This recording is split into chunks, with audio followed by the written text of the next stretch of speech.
So when I was about 16 years old, I really wanted to get my nose pierced. Why? Well, that was the in thing back in those days. As we used to say, it was the style carrying the swing.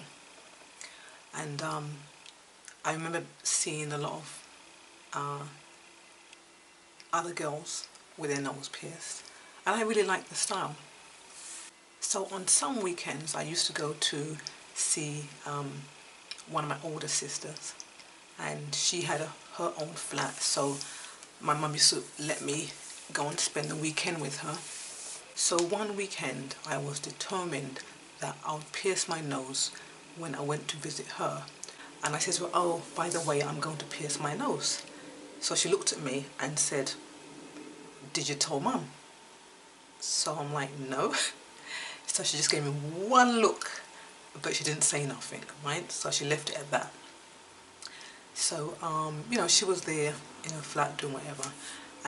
Hi, sis. So I remember the scenario. I was at my sister's flat. I had, Sylvia Teller album, Spell, in the background playing. I had my little sterilized needle and thread. I had my little bowl of ice, cotton and Dettol, and that was my little equipment set up for me to pierce my nose. Because unlike now, you can go to any of those stores and they'll pierce any part of your body. Back then it wasn't common to pierce much, you know, beyond your ears, right? So honestly, it must have taken me about 1 or 2 hours to pierce, right?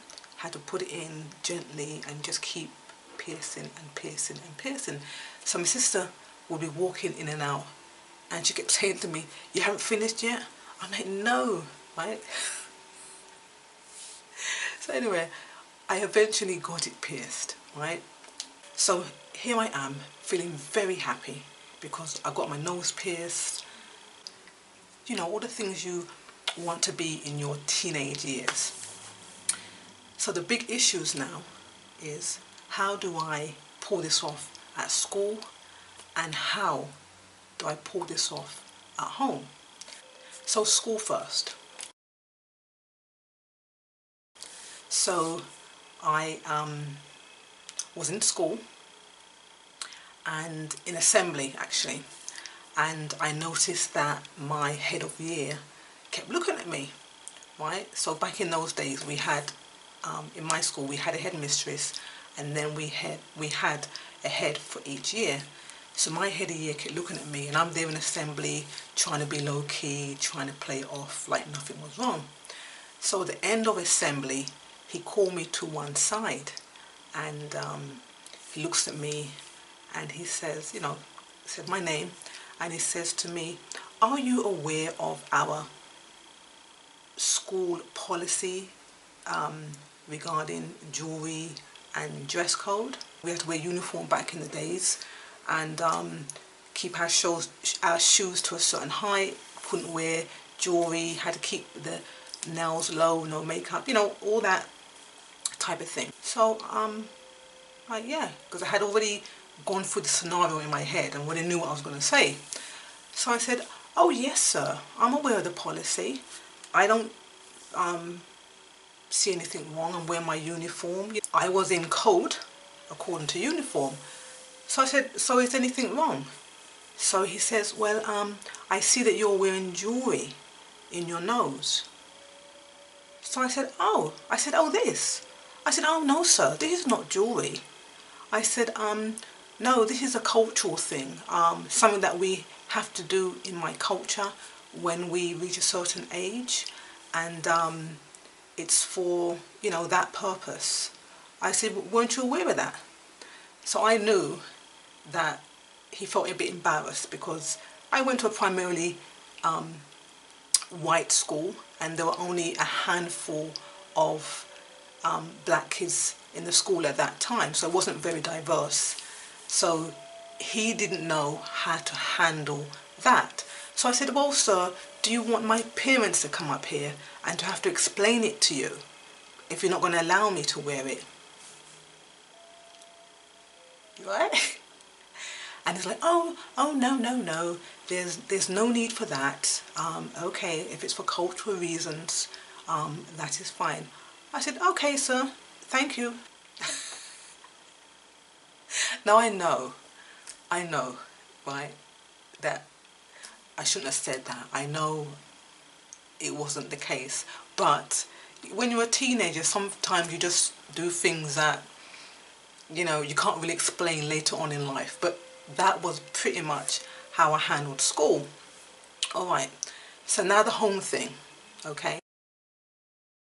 So what I would do now is that going to school, I'll put in my nose ring, and then coming home from school, I'll take it out. So I did it for a couple of weeks, and my nose wasn't really healing well because I'd have to keep taking it in and out every day.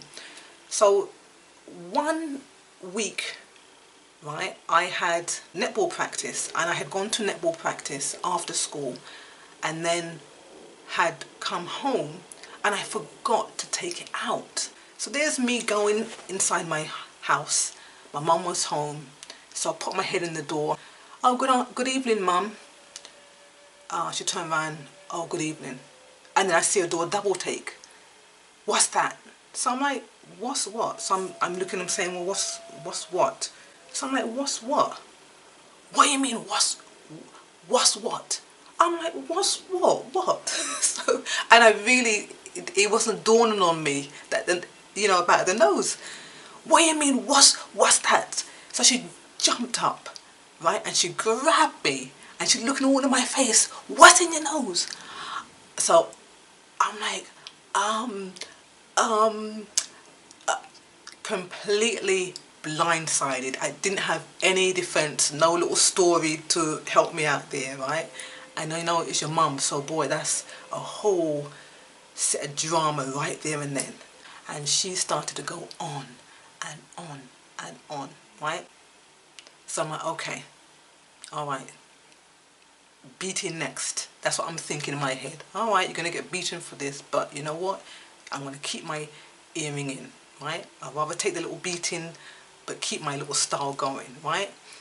So, surprisingly, she didn't beat me, but she ran to the phone and just started calling up her friends. Who didn't she call up? My aunt, my sisters. So she must have been going on for about a good hour.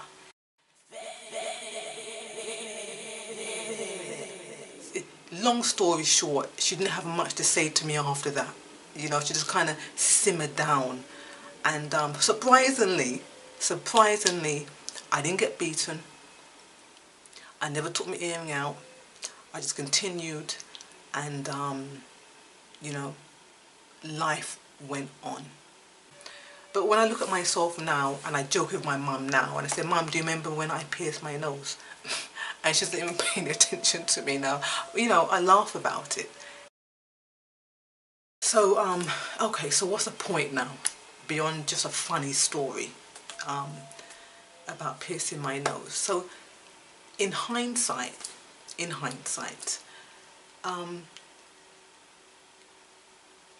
what I get from that is that the youth will rebel, you know. Youth will always try to find some way to set themselves apart from the generations before them. They're going to rebel, you know. We did it, and we have to expect that our kids and grandkids are going to do the same thing. We have to be wise enough, like I realized that my mum was then, to choose our battles in regards to seeing them through these stages, especially in the teenage years. Because I think back and I always wondered why my mum didn't beat me at that point in time. She cussed. Oh, she cussed. And I think maybe because I was grown into a young woman, And you know, there was no drama with me or my other sisters. You know, we were not out on the street. You know, we followed her rules in the home. You know, she ruled her home, and we all followed that and knew that. It was a situation for her where she was saying she would choose her battles, and this wasn't going to be one of them. Choose your battle. My mum did when I was a teenager, you know, and we've got to do the same. I thank you for sharing your time with me. I hope that my hindsight has and will inspire you, and that you will find your own way to blossom.